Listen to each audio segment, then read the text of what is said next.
persis hukum teh kos aya jawara ngaku santri lantaran aya hiji jelema hayang boga minantu santri ya persis ya. Aya jelema boga anak gelis kemudian nyana bertekad ieu hok jasa ka anak aing moal ditoler-toler lantaran loba jasa nu hayangeun lah ku aing dek dilempengkeun tekad aing mah dek boga minantu teh santri ustad jang jejer di lembur ieu geus lain santri moal ku aing moal diterima. Hebat teh jelema tekadna bagus jasa cenah aya nu sugih lain santri teu cenah ieu mah jawara moal lain santri mah santri bae pokona mah aing jang imaman masjid mantap jasa teh kadenge ku jawara irung belang leh cek nyana naon hese nasi kasantrian sapira di sedeng nu rapi make kopiah mancrit make baju koko merekan baju takwa ye jelema nama salat teu naon teu bah teu bahari jawara datang kadinya itu jawara mah pan bisaan ngomongna emang kumaha kitu jawara jawara mah mun ngobrol jeung ustad-ustad wawayagon atuh eleh ku jawara mah pohara jasa ngeunaheun ngobrol di jawara mah jawara ya tilok salat tilok puasa judi aya di nyana mabok aya di nyana ngobrol ge jeung urang kiai masyaallah jah hirup memal kebal cakeun bangun da cenah hararese jelema kuari diajakanana teu ara inget ka paeh teh cenah kiai kula mah sanajan kos kieu ge masyaallah ka Allah ja inget bae kajeung kumaha ge keur judi ge kula mah inget teh tolos ya keseliwak kurang kadengekeun jawara kula coba-coba kukula sok diperhatikeun we kula sok sering teh kada ngajawara geus pararaeh ongkoh sok sering bisa teh budak ngomong sakira-kira diadukeun jeung santri-santri wawayagon mah tuh eleh dalil bisa nya nama ja osok ngadengekeun pan jawara mah ngaji teh diperhatikeun ku nya ngan lain jang pakeun jawara mah jang adu omong bisa ada jawara mah kos kitu eta numantek sing hade cek Kangjeng Nabi ngaji niat ngaji lamun lain jang pakeun haram cek Kangjeng Nabi sing hade se doraka jang elehkeun batur jang debat haram ulah jawara pagaweanan kiai cek dia teh masyaallah jelema kuari harese cenah diaturna heuh sanajan kuari mah jawara ge dijawarakeun ku batur ja asu ih teu kitu-kitu teuing cek jangan teh artinya jak kepaeh ingat bae malah persiapan jang paehnya kula mah saya duit geus disipiaskeun geus disiapkeun dibejakeun ka anak mun abah paeh tuh duitna jang salawatna jang ngajikeunna jang jadi perhatikan tanda eta kula ingat bae ka paeh padahal mah salat tilok puasa tilok ka inget ka paeh mah tuh salat bego ieu mah henteu mah teh jawara mah beungeun jasa ngomongna haji bab sodaqoh cenah kuari mah hararese jasa dia kula mah sodaqoh teh telek dihitung-hitung lamun masih kena hitung-hitungan sodaqoh atau macan jadi jelema cek nya kurang mah aya sinden sodaqoh cek nya geus niat kudu sodaqoh wae ge kanyahoan ieu ku pangeran cek nya bego teh jawara kos karari itu cenah sodaqohna teh ditempelkeun di bujur di kitu-kitu wah ya jawara ieu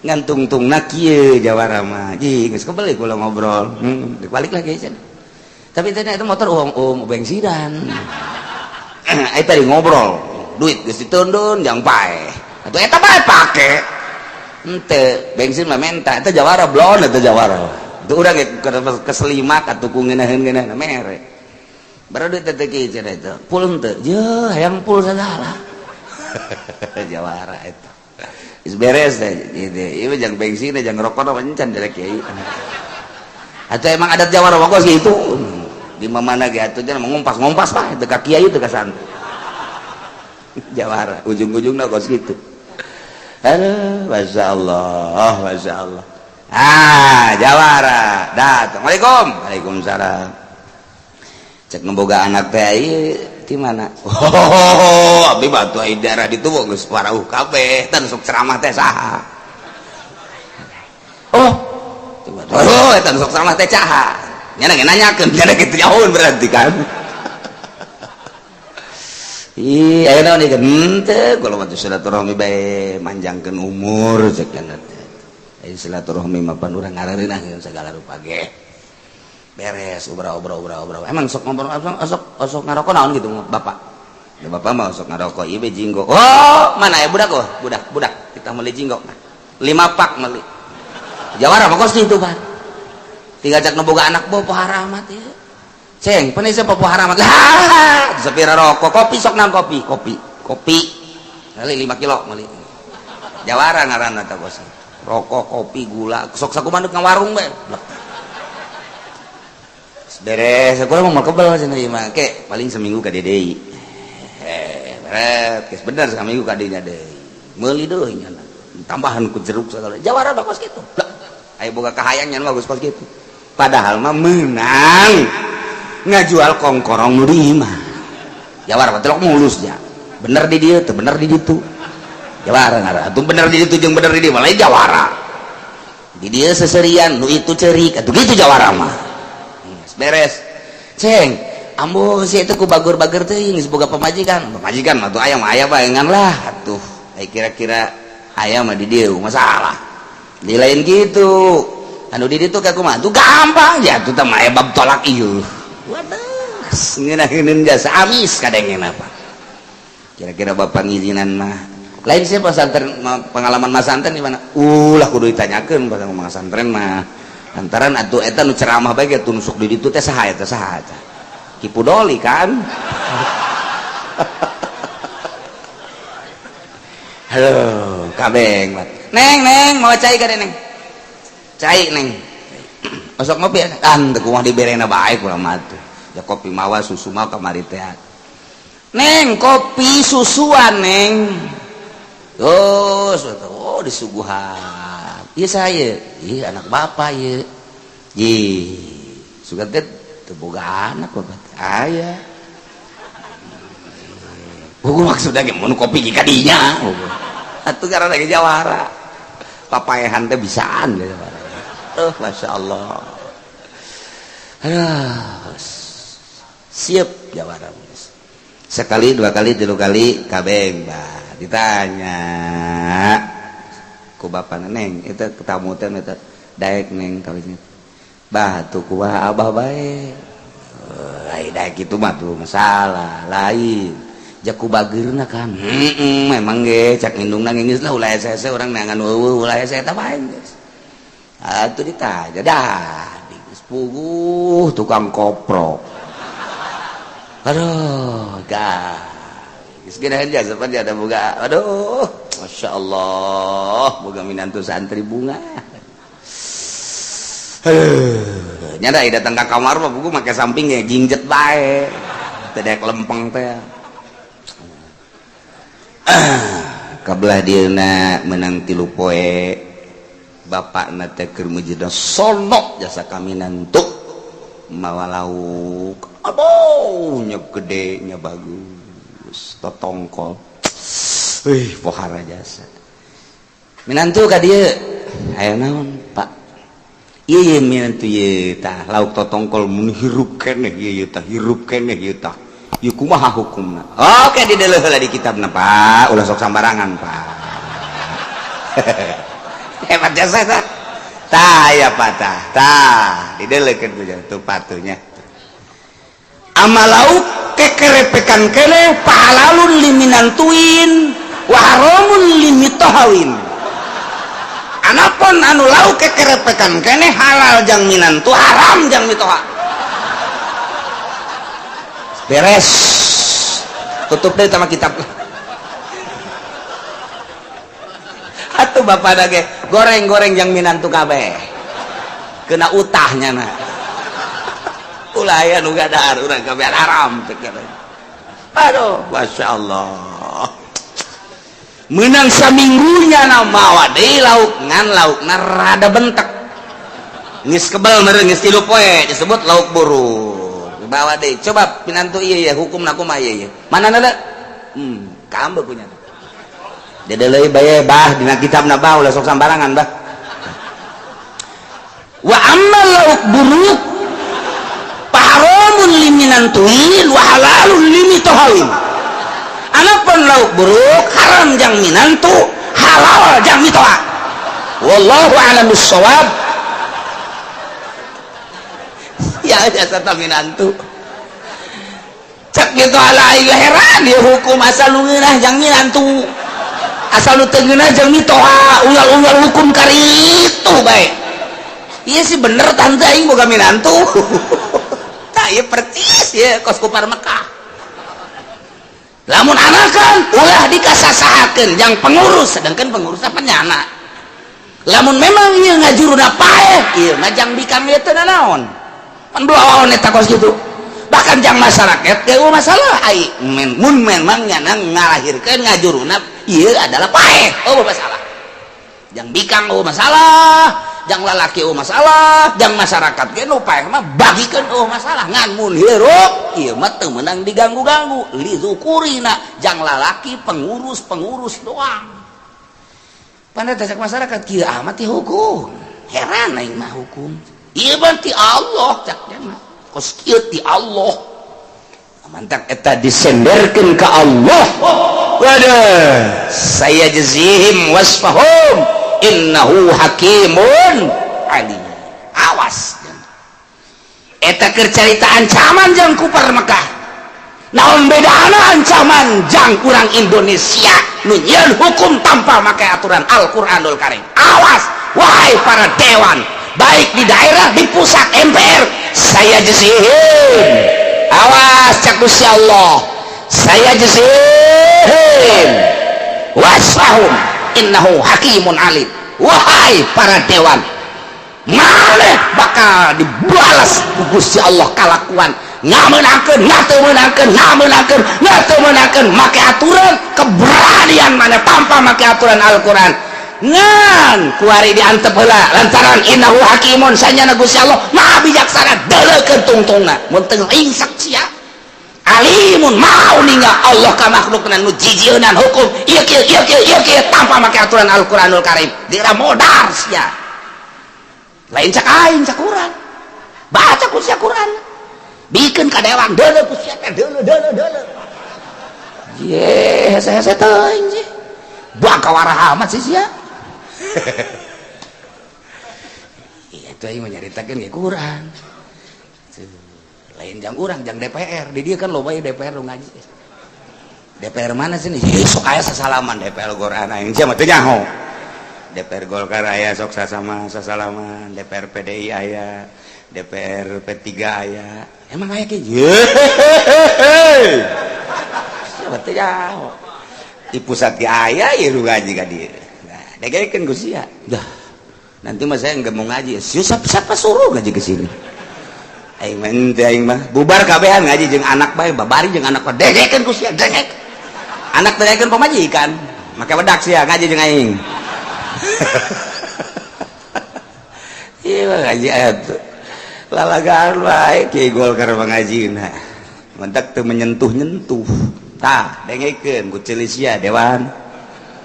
Ya, loba ya ku ari dewan nu ngaji. Asal anu ised-isedan eta karah. Sehingga ada bahasa di sisi orang ised-isedannya nada.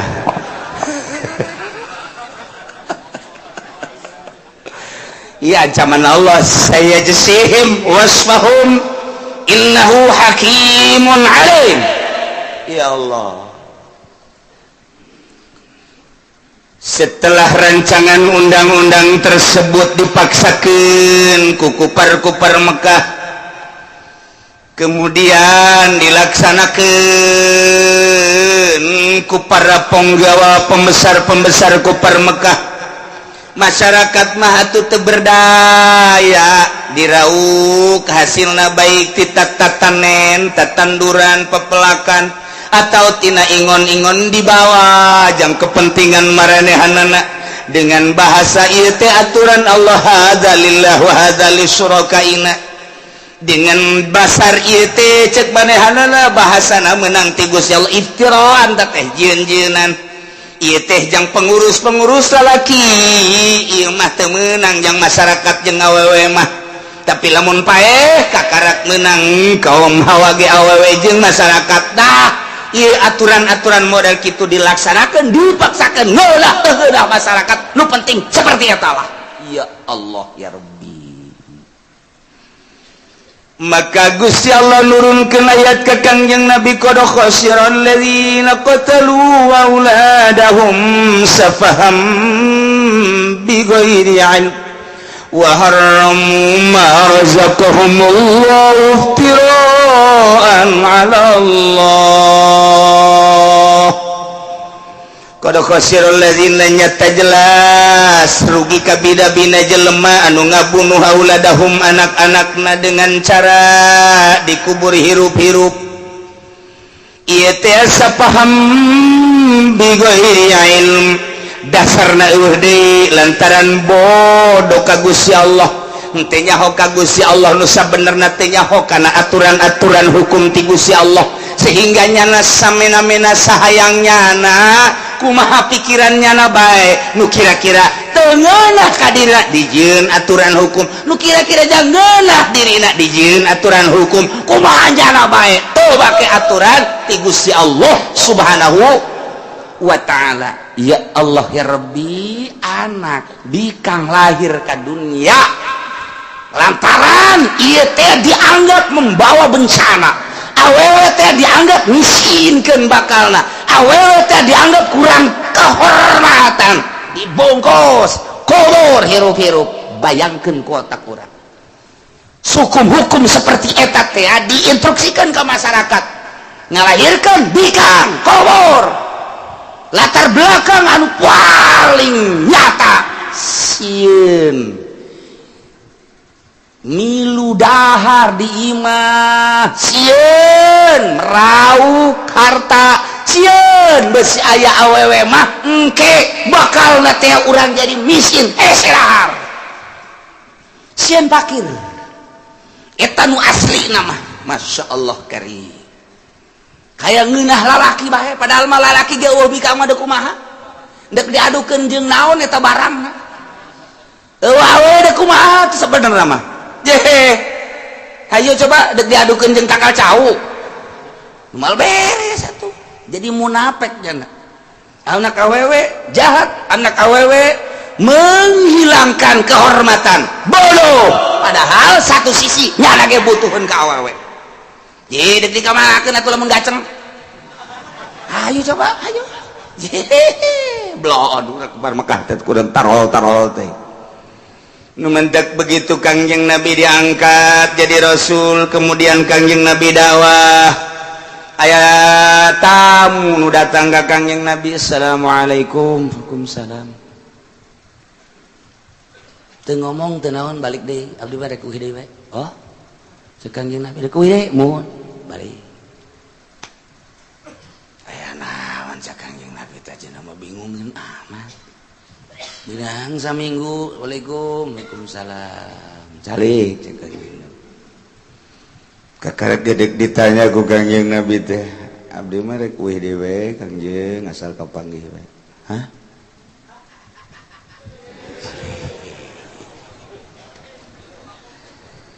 Menang saminggu datang deui, assalamualaikum, waalaikumsalam. Cek Kangjeng Nabi teh ke ulah kabalik.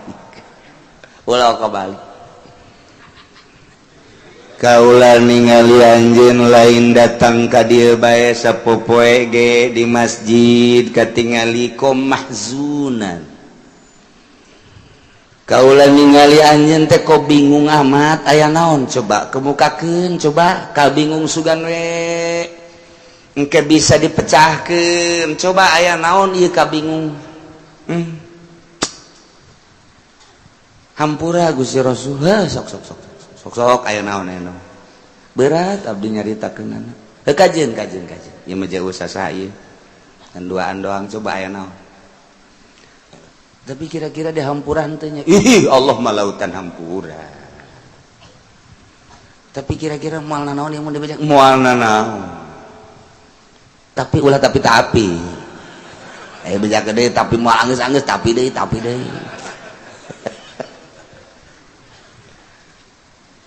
abdi teh umur ayeuna alhamdulillah geus kolot Gusti Rasul ngan abdi nikmat kapanggih sareng anjeun sehingga bisa ngarasakeun iman ka Allah, iman ka anjeun sebagai Rasul Allah.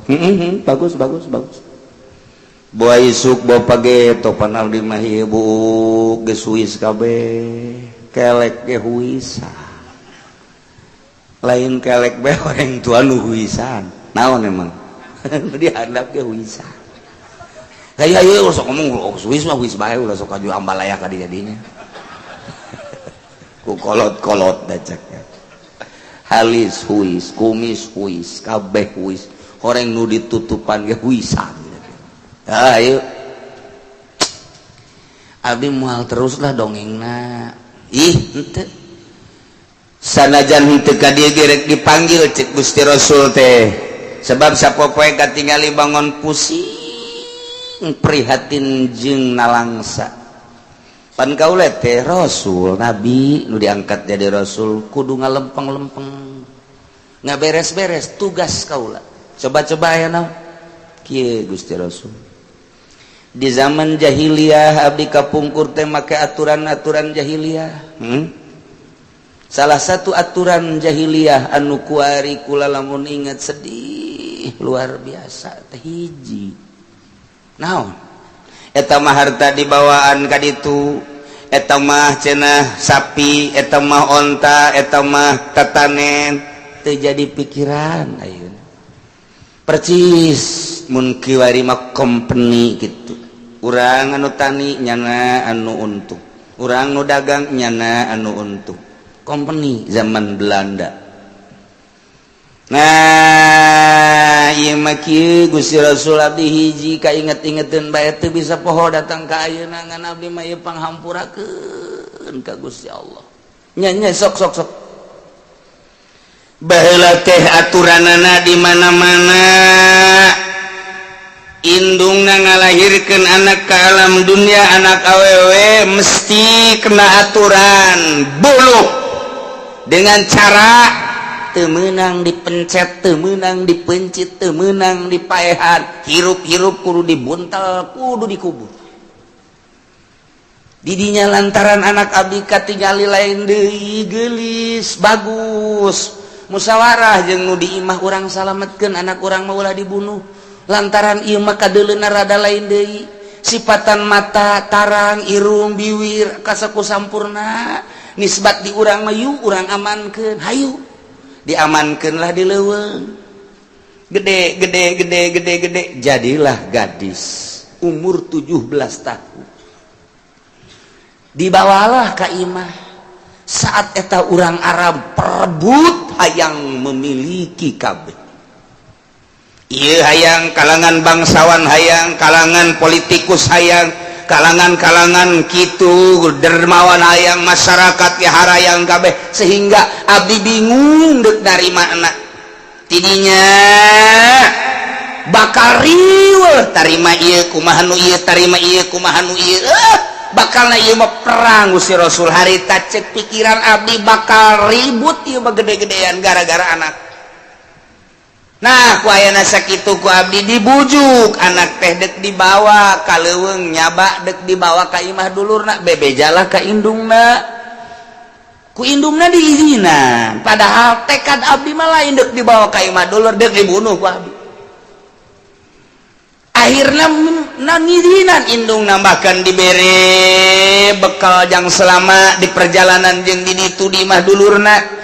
Akhirnya ku abdi dibawa budak lain dibawa ka imah dulurna ku abdi dibawa ka leuweung dibawa ka sisi sumur didinya ku abdi teh dek dijongklokeun tapi nyana ngomong abah nu geus nyalametkeun abdi urusan abdi loba nu hayang haju dek ditarima dek teu mah kumaha abah tapi abah ulah ngabunuh abdi mah nya tega jasa abdi ti leuletik diurus ku abah ku ari dek dibunuh tidinya teu jadi dek dibunuh teh lantaran ngomong kos kitu. Tapi ingat ka bakal jadi huru hara. Sedangkan mun kanyahoan ku Abu Jahal ieu harita cenah cek cenah geus pikumahaeun meureun. Saat eta Abu Jahal teh sanajan kekentring encan jadi naon tapi eta Abu Jahal geus pohara jasa. Abi embung aya kaributan didinya ku abdi dibunuh deui nyana ngomong deui ka abdi. Seperti tadi abah salametkeun abdi. atuh aing bakal jadi huru hara mah abdi mah teudeun di mana bae nu penting ulah dibunuh ku Abah teu jadi deui. Tapi ingat bakal jadi huru hara di kota Mekah nu gede na luar biasa. Pasti jadi ribut moal datang ka henteu. Ieu tarima, ieu ribut. Ieu tarima, ieu kumaha bakal kacau. Abdi inget kadinya tetep anak dijongklokkeun bae ku abdi. Bari nyana ngomong saya dijongklok Abah, kok tega amat Abah nunggus urusan abdi tapi abdi dibunuh ku Abah. Kadenge suara nanyana waktu dijongklokkeun datang kalap jeritan-jeritan kadenge kene brus ajero sumur tetep ngajerit nyana.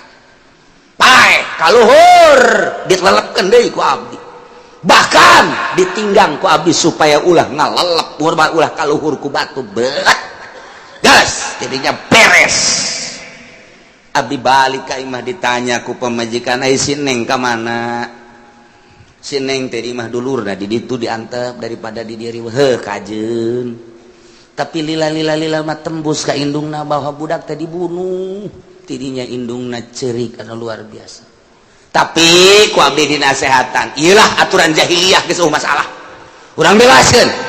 Letik dibunuh gede dibunuh oh salah nu penting gas beres ulah aya huru hara nyatu sabodo atuh kitu geus bae leupas tapi itu bisa dibohongan Gusti Rasul hate abdi anak sorangan digejeburkeun ka sumur bari bapak-bapaan nyana geus kaluhur ge masih keneh gagepayan abah-abahan cek nyana ku abdi tetep dilelepkeun bae harta nu dibikeunan ka ditu ingon-ingon nu dibikeunan ka ditu palawija nu dibikeunan ka ditu jang kepentingan maranehanana teh jadi pikiran tetapi ieu ngabunuh ye Gusti Rasul abdi teh ieu kira-kira dihampuratan Kangjeng Nabi ge ngahul bejat-bejat ting cek Kangjeng Nabi aturan di zaman jahiliyah ke kula nunggu wahyu tungkul Kangjeng Nabi tanggah deui andai kata ieu kudu dirawat ku Gusti Allah hartina di zaman jahiliyah lu perang ngabunuh kudu dibunuh deui niscaya ulah bakal ngumpulkeun jelema-jelema ku ari di Mekah ngan Gusti Allah Maha Ghafur nu geus mah geus bae mulai ti kuari aturan-aturan jahiliyah robah makelah aturan Al-Qur'anul Karim geus Allah ngahampura ka anjeun ulah dipikiran alhamdulillah cek cenah teu kebal menang sapoe 2 pae geus nikmat jasa. Gitulah aturan di zaman jahiliyah buang kawarahna. Pakai cek Kangjeng Nabi aturan Al-Qur'anul Karim ulah make aturan-aturan jahiliyah. Robah. Dirobah ku Kangjeng Nabi dengan singkat. Mekah, Madinah, makelah ke Al-Qur'anul Karim. Pupus Kangjeng Nabi di Madinah, dilanjutkan ku Khulafaur Rasyidin, makelah Al-Qur'anul Karim. Dilanjutkan ku para tabi'in, tabi'in, dipakailah ya Al-Qur'anul Karim. Lah, eleh deui kebudayaan teh ku kafir, ku Kristen, ku Yahudi, naik deui Islam. Tidinya setelah naik Islam setelah 500 tahun kadieu plek makin gede tatahanna ti Yahudi jeung ti Nasrani terus teu meunang aya nu ngembut dek kembangkeun agama bodoh bila perlu teu make langsung Yahudi jeung Nasrani makelah tangan-tangan Yahudi jeung Nasrani urang Islam dibunuh ku Islam Kiai dibunuh deui ku orang Islam. Yeuna aturan-aturan datang ka kuari. Geus kuari teh hampir sarua. Urang mun ngadenge kos kitu make aturan Yahudi, make aturan Nasrani. Ku Kanjeng Nabi dititah robah pakailah aturan Al-Qur'an. Urang cuman maca tafsir doang mampuhna. Pelaksanaan mah teu bisa. Pelaksanaan mata bisa. Nah iyalah para jamaah kaum muslimin wal muslimat rahimakumullah urang nyaritakeun tafsir nempo ka zaman jahiliyah encan urang nempo ka zaman Kanjeng Nabi Isa atau enggeus kamari ieu saeutik urang encan nempo di zaman Kanjeng Nabi Musa encan nempo di zaman Kanjeng Nabi Sulaiman Masya Allah dimensi-dimensi zaman anu geus kaliwat Kanjeng Nabi Adam urang nempo dina tafsir jelas ieu urang keur nempo di zaman jahiliyah pembuatan rancangan hukum seperti eta dipaksakeun jang masyarakat wah jang penggede kuari karasa deui ku urang kos kieu lah aturan-aturan manusia masalilan nah nu mantek kodo khosirul lina qatalu auladahumnya tarugi karugian ieu teh bakal katingali di akhirat jelema nu ngabunuh ka anakna dengan dikubur kerepes ieu teh gara-gara sapaham bigerin nyana teh bodoh teh jauhan ka Gusti Allah tanpa ilmu anu bendasar mengetahui tentang hukum Allah dianggap Al-Quran teh kuari mah ieu teh geus teu selaras geus teu senonoh geus teu akur jeung budaya-budaya masyarakat kuari dianggap ieu Al-Quranul Karim teh geus katinggaleun zaman nu mana atuh nu akur jeung zaman Injil akur jeung zaman Taurat akur jeung zaman teh nu mana nu akur jeung zaman teh atuh justru Al-Quranul Karim mun kurang ditempo selalu pas jeung zaman untuk menuju kebahagiaan akhirat tinggal kesadaran urang na bae nah ieu Al-Quran teh wa harramu ma razaqahumullah sangeunah-ngeunahna bae kufar Mekah teh ngaharamkeun naon nu geus dirizqikeun ku Gusti Allah onta diharamkeun teu meunang diganggu teu meunang ditumpakan jang pengurus-pengurusna kesembahan-sesembahan eta teh kapan dirizkian ku Gusti Allah menang Gusti Allah rizki teh jang urang kabehan bari jana ngaharamkeun anak iftiraan Allah gawe-gawe ka Gusti Allah disandarkeun ka Gusti Allah awas qad dallu wa ma kanu muhtadin nyata sasar nyana saeutik teu meunang pituduh tinggal kerugian jana deui ka di yaumul kiamat lamun eta ancaman ti Gusti Allah jeung jahiliyah anu nyieun gagawean sageunahna sandaran ka Gusti Allah naon bedana di zaman kuari ge teu make Al-Qur'an sageunahna nya nyieun hukum diancam ku Gusti Allah qad dallu wa ma kanu tadi sasar berarti teu meunang pituduh iyalah tafsir nu ku urang dibuka supaya urang nyaho sing hade horenganan bakal nerus hirup urang teh baheula di zaman arwah geus kaliwat kuari urang di alam dunia keur meujeuhna bergelut ulah sok sageunahna nafsu urang pemikiran urang hanya meraup keuntungan jang urang jang pagawe isuk pageto di mana berhadapan jeung Allah sedangkan urang kabehan bakal babalik ke Allah dibaca ku urang inna lillahi wa inna ilaihi rajiun urang nu salamet ngeunaheun nikmat jasa DPR pemerintah anu ngalaksanakeun teu make Al-Qur'anul Karim mampir heurang ke di neraka jahanam urang dadahan heuy Pak kemana dulu Pak jangan bapak-bapak sekarang mah udah iya bapak kan dulu pengurus ya jangan ngomong begitu menghadapi neraka masih bapak-bapak woi bapak komandan ini ini komandan saya mau kemana Dan dundan dulu dundan guys sekarang mah jangan dundan gua mau ke neraka nih oh iya siap Dan waduh engke mah ka neraka embung disebut komandan embung disebut bapak embung disebut bos kuari nyana mana bos oh iya bos ya bos engke begitu nyana ka neraka bos kemana bos kalau lu bos gua mau ke neraka masih bos-bosan aja lu oh iya bos dadah bos tolol lu medadain gua ayo guys ayo daek masih gulimpa Masya Allah nyata jasa saya jazihim wasfahum innahu hakimun alim qad dhallu wa ma kanu muhtadin Masya Allah Allah anu ngayakeun hewan Allah anu ngajadikeun jajadian ieu merupakan rezeki titah dinikmati ku urang lamun memang eta milik urang henteu meunang saharam-haramna tanpa diharamkeun ku Gusti Allah kok nya nyieun aturan seperti eta awas iftiraan 'ala Allah qad dallu wa ma kanu muhtadin nah ke Allah nyiptakeun deui eta kakarak tidak ingon-ingon ulah sok saharam-haramna cek Gusti Allah teh make aturan dipaksakeun amat salila halal kan saya menang-menangkeun ulah sok sambarangan ya ieu tina itu tatanen perkebunan bakal dijelaskan ku Kangjeng Nabi melalui Al-Qur'anul Karim ti Gusti Allah. Kangjeng Nabi ngajelaskan jang nempas hukum-hukum nu tadi kakarek hiji anu diturunkan tadi dua hukum hiji qad khasiral ladzina qatalu auladahum ieu gara-gara sabab nomor kedua haramu ma razaqahumullah nomor katilu wa huwa alladzi ansha'a jannatin ma'rusatin wallahu a'lam